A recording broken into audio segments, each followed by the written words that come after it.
Am I the a-hole for not wanting to meet or get to know my birth family after they tracked me down and reached out? I, 29 male, was adopted as an infant by my parents. They already had my older brother who was 3 at the time. They adopted my sister 3 years after they adopted me. I was raised in a loving, happy home. We were all treated the same, and my brother, their bio son, was not favored or treated any differently for being blood. None of us were lied to about the circumstances of our family. My parents were open about adopting my sister and me. They never tried to demonize our birth families either. They knew practically nothing about our birth families, but they still spoke of them kindly and compassionately. Maybe it's just in my nature, or maybe it's because I had such a good life, but I never wondered about my birth family. No part of me ever considered trying to find them or have a relationship.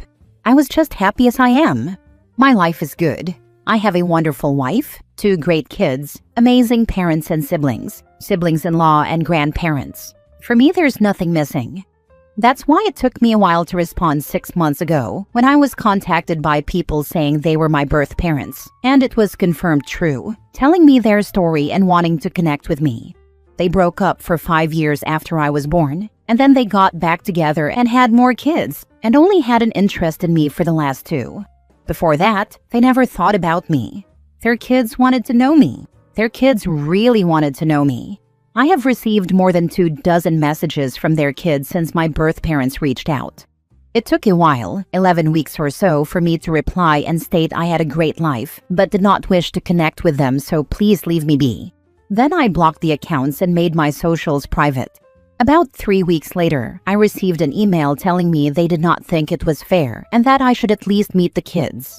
I didn't respond, and 2 months after the first email, I got another one stating they had family medical history they would share with me only if I agreed to meet them and let them spend some time getting to know me. This was followed up by an email from their children saying I should really consider why I don't want to meet my real family and why I'm so loyal to parents who bought me. Some info given to me by my birth family around my adoption for those who might need any extra info. My birth parents were 16 when I was born. They put me up for adoption via an agency, but did not meet or choose my parents. The choice was given to the woman at the agency who set it all up for them.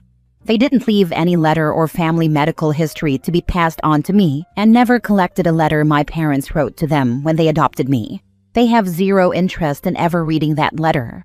Their kids are all mostly adults and found out about me through other birth family members and not my birth parents. Their kids wanted to meet me as soon as they found out about me. They found me through some PI online, and I don't know how much contact info they have for me.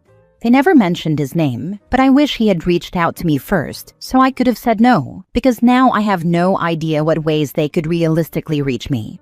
They don't know I'm married or have children, it seems. My family supports my decision, regardless of which way I decide.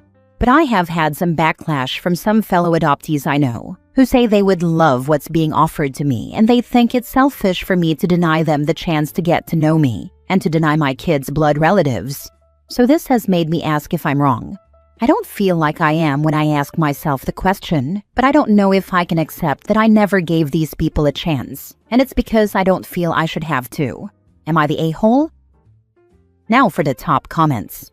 Not the a-hole. You don't owe them anything. If you don't wish to have a relationship with the bio parents or siblings, it's okay. They had a choice and now you do. It is fair. Good to hear you were brought up in a loving home. They raised you to be a secure adult. Good luck. This OP, they made a choice based on what was best for them, and now you get to do the same. If they stated that your family bought you, please see that for the red flag it is. That and their almost desperate need to connect with someone they don't know is suspicious. Not the a-hole. So they don't take no for an answer. They try to guilt trip you by saying it's unfair. They want to cast shade on your parents, saying they bought you. And then they imply there may be a medical issue that they will only disclose to you if you do what they want? Wow, who wouldn't want to get to know them? Not the a-hole. I'd never read or respond to any of them again. That's where I'm going next. Mark their emails as spam and ignore. You know, I was on the edge of siding with the bio siblings until I read that they said your parents bought you. Did I read that right? If I did, then you. I get that they did know they had a brother and are curious about you, but it seems like they are trying to take your peace and barter it for medical history. They may be adults, but they didn't seem to hear the word no much growing up. Not the a-hole OP. Maybe in the future you might change your mind, but for now, protect your family. Protect your peace. Stay strong, random internet stranger, and keep us posted. You read that right. They said my parents paid their parents money for me, which meant they purchased a human-like property or a physical item you can own. All I could think was, their parents put me up for sale, if we look at it that way. Next story. Am I the a-hole I took my granddad off life support against his children's wishes? My grandfather was in his late 80s and had been in end-of-life care in a nursing home for a while. My grandmother passed a few years ago, and I have been doing most of the work caring for him besides what the nursing home does. My mom and her two sisters were close to their mom, but not as close to their dad. He and I were like best friends. Because I was the primary adult looking out for him, he made me his power of attorney. When he'd be in the hospital and we discussed end-of-life care, he was very clear with me that he wanted a DNR, do not resuscitate, and did not want to be kept alive suffering. About a week ago, he had a massive stroke. He was taken from the nursing home to the hospital, where they told us very clearly that it looked bad. They had him on life support and on the third day did brain scans and told us that they did not see any meaningful activity and that he was likely never coming back. They said the movements we had been asking about were all involuntary and that he was not, in fact, aware of us talking or holding his hand. It absolutely broke my heart, but I knew it was his time sooner rather than later and that this was always possible given his fragile health and state. So I did what I knew he wanted me to do, and I withdrew life support. My mother and two aunts definitely disagreed and stated that I was killing him and was hurting his chances by not believing he would recover. They believe in standing on faith and praying. He passed peacefully the fourth night. My mom and aunts are furious. They said I killed their dad and that I should have given him more time. It's time to make arrangements for his services now, and they want nothing to do with me. They won't talk to me. They won't include me. I have no idea what they're doing. So I'm starting to make the arrangements without them. I love my family, and this is unbelievable. I felt like I was doing the right thing, but now I don't know. Am I the a-hole? Not the a-hole. You followed his wishes with every legal right to boot. End of story. I'm bawling my eyes out, scared to death I'd made the wrong choice. I'm so grateful to hear anyone else say I honored him and did the right thing. Losing anyone is so hard.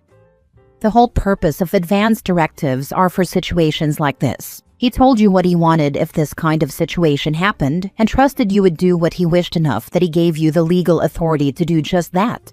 You didn't kill him. You gave him dignity at the end of his life by following through with what he wanted. You are a jewel and an amazing grandchild for doing this, and in no way the a-hole. The a-hole is the person who defies the wishes stated in the advance directive. I'm so moved by all the support here. Who would have ever thought Reddit would be a place to find support? Edit. This got a tremendous amount of response very quickly. I did not expect the outpouring of love and support I have received here, especially not in the Am I the A-hole Reddit group. While I cannot answer every comment, I am doing my best to read them all because you all spent the time to write them. I'm moved beyond words. I can't thank you all enough. You've given me the strength to stand by the decision I made to my family and to my own children who are hurting, losing contact with their grandmother over this. Death is ugly and painful. I'm so grateful to hear all of your stories and perspectives. I feel confident now that he would be proud, no matter how hard it was signing that paper. Thank you all from the bottom of my heart. Next story. Should I tell my husband that if he doesn't lose weight and get his health in order, I want a divorce? My husband Mark, 26 male, and I, 25 female, have been together for 10 years, and I love him unconditionally, no matter what we look like. When we first got together as teenagers, we were both so much smaller. But in the last 3 to 4 years, he's put on over 200 pounds. I don't even care about the number on the scale. That's not what bothers me. What kills me is that his weight has caused stage 2 hypertension, prediabetes, and sleep apnea. At his heaviest, he was almost 480 pounds. He was prescribed meds to help with blood pressure and weight loss, but he never takes them consistently, so they don't even work. I've tried everything to get him to eat better or move more. At one point, he lost over 30 pounds, but now he's back at 435. And then I find out that 2 months ago, he just decided to stop taking his meds completely because he didn't think he needed them. Now his blood pressure is worse, and the weight is climbing again. His doctor told him he's at serious risk of a stroke or heart disease if he is not taking his medication consistently. It's beyond frustrating. We have a baby, and we're expecting another. And I cannot babysit a grown man every single day to make sure he takes his pills, eats healthy, and gets some exercise, while I'm also working full-time and caring for our kid. He won't go on walks with us. He wanted a bike that he never touches. And when I even offered to pay for boxing lessons, because he said it would be fun, he said no. It honestly feels like I'm going to be a widow by 30 with 2 little kids, because he won't take his own health seriously. And I don't know what else I'm supposed to do. I can't just sit here and watch him die. And if I bring it up, he says it's really rude and he'd never ask me to lose weight, or he's working on it. I love him and do not want a divorce. But I feel like maybe an ultimatum is the only thing that will click for him to take this seriously. Any advice? Edit. I should add he was diagnosed with depression our senior year of high school and has been to therapy for it in the past, but refuses to go again because he doesn't think it's the same. He does go to a weight management doctor and they prescribed him something to help him lose weight, but I'm not sure of the brand name. He's not taking it consistently anyway. He does not want to go to therapy. I've already asked many times. He sees it as a non-issue and a waste of money. I also want to add that my husband is a very tall man with broad shoulders, so he carries his weight well. All the comments saying I don't love my husband because he's fat are heartbreaking. I've tried to reiterate that I love him no matter his size. I loved him when he was a skinny kid, and I love him now. This has nothing to do with weight itself. It's about his health. I can't sit back and watch him slowly die, or worse, our children, or me, finding him dead in the future. The final straw for me was when the doctors told us he's at risk for a stroke or heart disease. People saying negative things about him don't understand that he is an amazing man. He is a devoted father and would give the last dollar in his pocket to someone who needed it. He truly deserves everything good in life. I just want him to be healthy and live a long life with me. I do not want a divorce to get away from him. I love him. I just don't know what else to do when he won't help himself. Ultimatums only work if you are willing to follow through on that. If he's not willing to take the meds he's prescribed, or for you and your kids, and not even himself, then there's nothing you can do. You can lead a horse to water, but you can't make it drink. My dear, you are in a lose-lose situation. You can stay and watch him kill himself, or leave and struggle to raise your kids without him. Actually, you will be without him either way. Can you possibly get him into marriage counseling? A good counselor may be able to show him how he is traumatizing and hurting the one he should love and protect. If you stay, just make sure you have solid life insurance, since he wants to gamble on his health like that. To me, this sounds like a man who is killing himself, because what he consumes is the only control he feels like he has over his life, and that is a very clear symptom of disordered eating. Get him into therapy with someone versed in eating disorders, and make it a hill to die on, because if you don't, he will. Last story. Am I the a-hole for slapping my sister-in-law in front of her whole family? I have been with my husband for over 10 years. My husband has a fairly large, close-knit family, and they have get-togethers pretty often. Aunts, uncles, cousins, brothers, sisters, grandparents, the works. He has 3 younger sisters. The one this story is about is the middle of the 3, and she's 4 years younger than us. We'll call her Mary. I, on the other hand, have a smaller family, including 2 sisters, and we really did not get along well growing up. I won't go into it, but in short, my mom was crazy manipulative, and we were all pitted against each other, which resulted in us constantly being at each other's throats. So on to Mary. Mary is generally a nice girl, but at times she can be too much. She has a tendency to take things that don't belong to her without asking. That's my nice way of saying she is a straight-up thief. She will eat every piece of cookie dough out of the ice cream and lie to your face about it. She will literally leave menstrual blood on the toilet and floor and deny it was her. And I once saw her take, I kid you not, 7 out of 10 pieces of garlic bread before anyone else could have any, and without leaving enough for everyone. Again, she can be very nice at times, but she is also so very selfish and dramatic. So here's what happened. My husband's aunt was hosting the get-together. Everybody was there. Everything was going well. There was a big group of us hanging in the living room chatting, including his grandmother, who took her matriarch role quite seriously. Mary approached me, my husband, and his mom, and while we were talking to his mom, she suddenly decided that she was going to pretend to punch me in the face, over and over and over. I kept talking but gave her a look signaling that she should stop. She did not stop. After another minute of letting her act out whatever impulse she was having, I told her clearly to knock it off. Again, she didn't. Instead, she got closer and grazed my nose with her fist. On pure instinct, literally before I could even register what I was doing, I full-on slapped her. The room collectively gasped, and then everyone was completely silent and just stared at me. Mary just held her face and looked surprised, and then I blurted, "Well, I told her to stop." Now everyone is torn. Some people think I was wrong to slap her, and some people think I warned her and she deserved it. I'm starting to feel bad because truly, I did not mean to do it. I think I flashed back to all the fights I had with my sisters growing up, and my hand literally just flew up and hit her.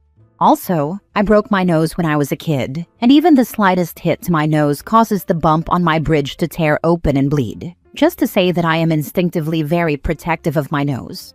So, am I the a-hole for slapping my sister-in-law? Honestly, very funny. I just imagined the most brutal backhand. But yeah, not the a-hole. It was a reflex built upon irritation. You did communicate to her, clearly, to knock it off. If you had only given her the look, then slapped her, then it's harder to make a case for you. But anyone that comes up play punching after being told not to is literally asking for it. Especially if she touches you. That's a wind-up. The consequence was equivalent. Even without the trauma response, your sister-in-law still sucks. All of the other stuff isn't really relevant to what happened. She just sucks. And it seems like you wanted us to know she sucks. Doesn't really matter if she is nice sometimes.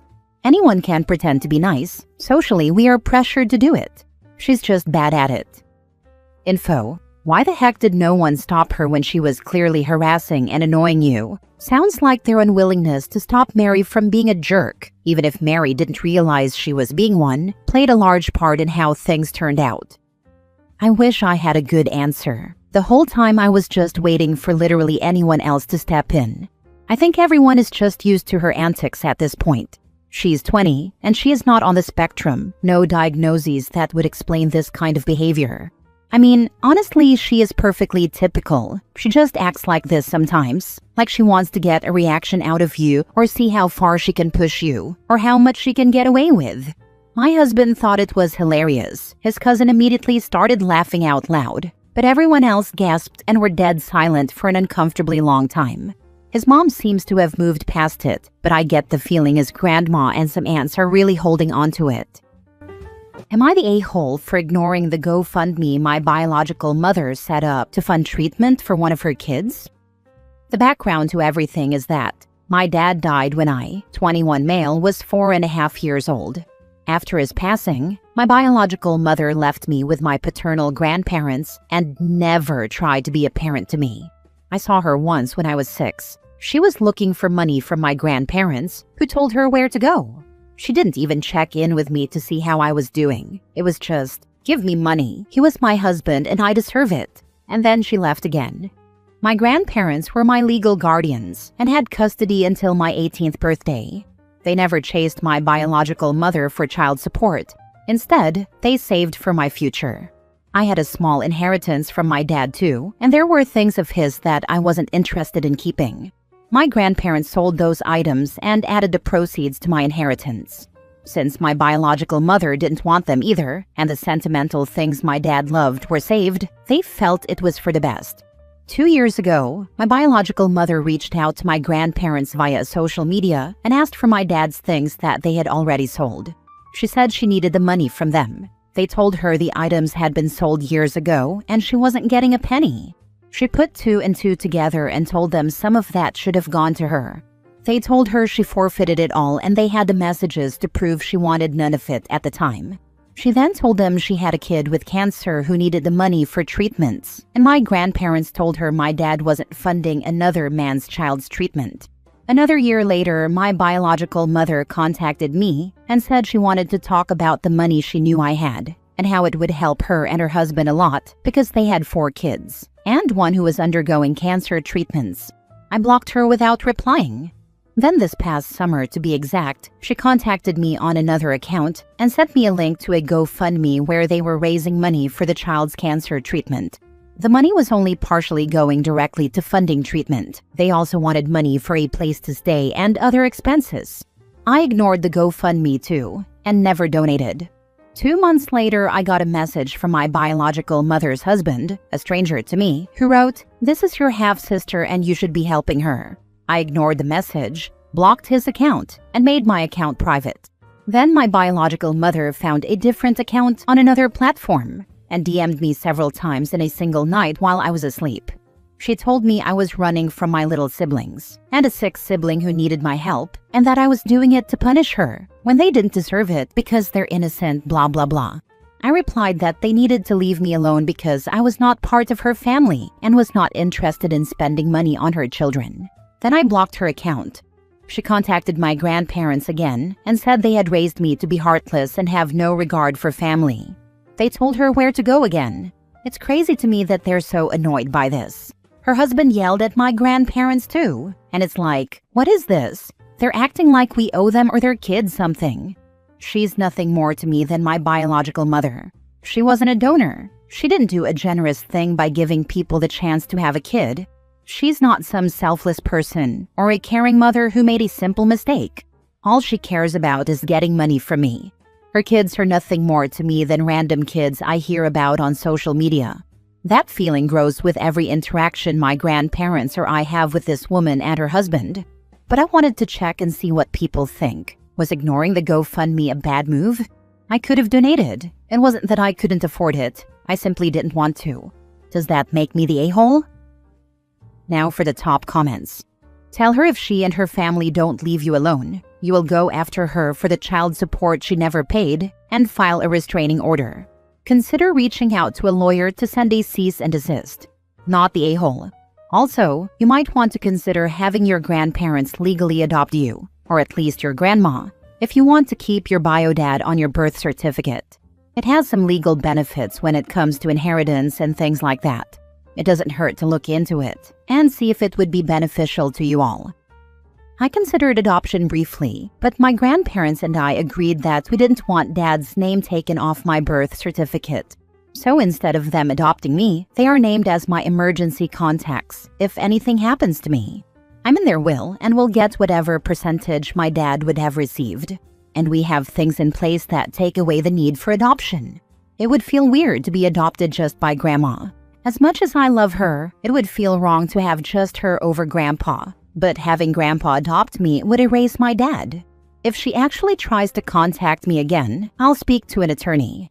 But I can't do it on my grandparents' behalf. And right now, my grandparents are the ones being contacted, not me. Just mention to them they might want to consult a lawyer if the leeches won't back off. I honestly wonder how much of that GoFundMe thing will wind up actually paying for cancer treatments. When I was looking into it, they were almost at their goal. I don't know if they overshot or what, but assuming they reach it, they should have some money to help with it. Considering their daughter has been sick for a couple of years, or maybe longer, it might end up costing way more if this doesn't work or they need more treatment than what they're quoting. Wow, she's a piece of work. I really feel for the poor child, but it's not your responsibility to give money to a complete stranger. They can pull the family card all they want, but they aren't your family. The GoFundMe is the equivalent of seeing a random post on Facebook. Acknowledge it's sad, but move on without donating. There's no obligation or ill feeling if you don't. I would tell them that if they don't leave you and your grandparents alone, you will go after your mom for the unpaid child support. Since she never paid, she should have plenty to cover her other child. Yeah, she's making a really good case for me wanting nothing to do with her. I don't remember her super well, and the limited stuff I do remember isn't positive at all. Next story. Am I the a-hole for saying no to my younger sister and causing my family to not speak to me anymore? I, 36 female, have a 26-year-old younger sister. Let's call her Jane. Jane is the apple of my family's eye, their favorite, and can do no wrong in their eyes. Jane quits every job she ever gets. She quit school during the second semester. She had a drug problem that she hid from my parents for years. I love my little sister, but she is not trying to better her life. She is not trying to move out of our parents' house or be independent on her own. This brings me to my next point. My parents have wanted grandchildren forever. They always bring it up at every family get-together or every time I call them. I have told them since I was a teen, I don't and will never want kids. It's not that I don't like them or anything. I love kids. I just can't risk them inheriting the various mental and physical illnesses that seem to get passed down every generation. I won't go into the specifics of what they are, but they are incurable. They can be controlled with medicine to live a long, happy life. Recently, my sister decided she wants to have a baby. She has no job or income. My parents pay for all her bills and stuff, and she has been trying to become pregnant since the beginning of the year, but she hasn't been successful. My parents decided to ask if I would be a surrogate for her, since she can't seem to conceive on her own.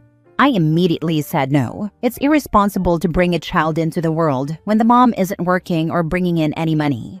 Plus, I mentioned that my sister is not responsible enough to be a mom. She's very selfish and will expect my parents to pay for everything. My parents said that she will find a job soon and will be able to be a good mom. I continued to say no, I will not do that.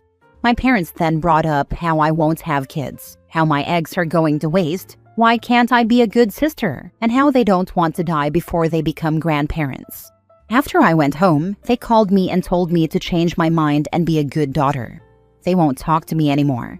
They told me I'm uninvited to Thanksgiving and Christmas this year. They said they still loved me, but I'm being a selfish person. I'd take them up on it and walk away, permanently. These people are treating you as an incubator, not a human being. It's vile. You did the right thing. Saying no does not make you selfish. It is your body, your choice, and no one has the right to pressure you into something that big. Your family's being unfair and emotionally manipulative. Paraphrasing, be a surrogate or you're disowned. The trash took itself out. You notice it was all about what they want? Sis doesn't want to raise a child. She just wants a kid. They want to be grandparents before they die, like it's an entry on their bucket list, right after the Caribbean cruise and the skydive. They're threatening OP with a good time, so she should just accept. Next story. Am I the a-hole for not spending the money my paternal grandparents gave me on a birthday present for my stepsister, mom's stepdaughter? My dad died 7 years ago, and ever since I, 16 female, have seen my paternal grandparents once a month. My grandparents give me money once a month and tell me to treat myself with it or save it. My mom knows about the money. I don't think she was ever totally happy about it, but she never tried to take it from me or stop them giving me money that I'm in the know about. Maybe she did, and I was never told. Anyway, my mom remarried 3 years ago, and her stepdaughter, my stepsister, turned 6 a couple of weeks ago. Mom told me that since I have my own money, and I'm 16 now, I should be buying presents for her, like I would for my friends. She told me this a week before her birthday. I told Mom that's not how this works because I get the money from my grandparents. Mom told me she didn't care, and I should spend it on my little sister. I didn't want to spend the money I get from my grandparents on my stepsister. I wanted to do what my grandparents say and spend it on stuff for me or save it. I told Mom I wasn't spending it on my stepsister, and Mom didn't believe me. So when my stepsister's birthday came, she got nothing from me and my mom's husband freaked. My mom kept expecting me to say I bought something and she thought I was being stubborn, but I told her I was serious. Mom told me it was so mean to do, and my stepsister was 3 when she met me and she was upset when she didn't get anything from me. I told her if she wants her to have something from me, then she needs to buy it. And we argued. She said with my attitude, I should buy whatever I need for myself. And I told her if she wanted me to have more of my own money to buy stuff, she needs to let me get a job because she stopped me in the past. She said I have money, and I told her that's not money she gets a say in how I spend. Mom told me she does get a say because I'm a minor and she's my mother. And she kept emphasizing the minor and mother part and saying she could get a say. She doesn't know where my money is, which is good, but she's still mad at me over the birthday present. Am I the a-hole? Have your grandparents open an account for you at a bank where you and your grandparents are the co-owners of the account. Then you will have a debit card that you can use. Yes, and keep the card where no one else can find it. Not the a-hole. If anyone takes your money, you need to immediately tell your grandparents and never keep that money in your house, wallet, or anywhere else in your parents' house. It sounds like your mom is about to start taking it by the things she says, but maybe I'm wrong. My grandparents looked into it before, and they couldn't open one and give me access because they're not my parents or guardians. I could ask them to check again and find out if my age helps at all. Tell them to open their own account and just give you card or PIN or something. They probably were looking for one which would be jointly owned with you. Out of curiosity, why didn't you want to spend any money on your stepsister? While how you spend your money is your business and nobody asks you to spend hundreds of dollars on your stepsister, just one small thing from you would be nice. So why? I am missing reasons here. Personally, I think that forcing anyone who is underage and with no job to buy presents is a bit a-hole-ish. Still, there are plenty of ways you could do something nice for your stepsister. Of course, we don't know anything about your family's dynamic or relationships, so all I can do is ask, did you do something else for your stepsister for her birthday? Because I don't see her as my sister, and I don't really have an actual close or close-ish relationship with her. She lives there, but she's more of my mom's stepdaughter than someone I love and consider my family. I was there when they had a small party at home for her. I am indifferent. I don't dislike her, but I don't really like her either, and I just don't feel like I want to try and be closer. She's not like a sister to me, so I'm okay with things being this way. Last story. Am I the a-hole for threatening divorce if my husband doesn't start prioritizing the kids and me over his disabled mother? My husband and I have been married for a decade. We have 5 children and I am a stay-at-home mom, a decision we made together. My mother-in-law was diagnosed with high blood pressure. She refused to take her prescribed medication, believing that all she needed to do was pray and fast for healing. Well, 3 years ago, she had a stroke that left her with aphasia and wheelchair-bound 80% of the time. She spent many months in hospital, and when she was discharged, my husband went over for a couple of weeks to help her settle in. A caretaker and nurse were hired to help her. Unfortunately, my mother-in-law is a difficult patient, and she has cycled through many caretakers and nurses. She has been physically and verbally abusive to her care team. For example, one evening, a caretaker called because my mother-in-law had fired her at 3 a.m. and threw objects at her when the caretaker told her that she couldn't leave her until someone came over to take over her care. All this commotion led to my husband spending more and more time at my mother-in-law's, trying to sort out her care. Initially, he would drive to her place after work every other day to check that all was in order. His mother lives an hour away from us, so driving back and forth after work was strenuous, so my husband asked to sleep over there instead of driving back. Over time, his sleepovers at my mother-in-law's have become more frequent and extended. Last month, he only spent 1 week at home with me and the children. The rest of the month was spent at his mother's. Last time he was home, our youngest was afraid of him because he thought he was a stranger. I have raised this issue with him, but he accuses me of being heartless and uncaring. He tells me that his mother needs him. So during our call yesterday, I told him that I was thinking of divorce because I am currently living as a single parent. He didn't take too kindly to that. Edit. I see comments asking the same questions, and I am going to answer some of the questions here. 1. My husband is my mother-in-law's only surviving child. 2. Our youngest is 15 months. I spent most of the pregnancy alone because of this situation. I had to drive our older children to extracurricular activities while I was heavily pregnant. He was at his mother's when I went into labor, and our neighbor drove me to hospital while his wife took care of our children. Second edit. Our house was bought by my father-in-law for our family.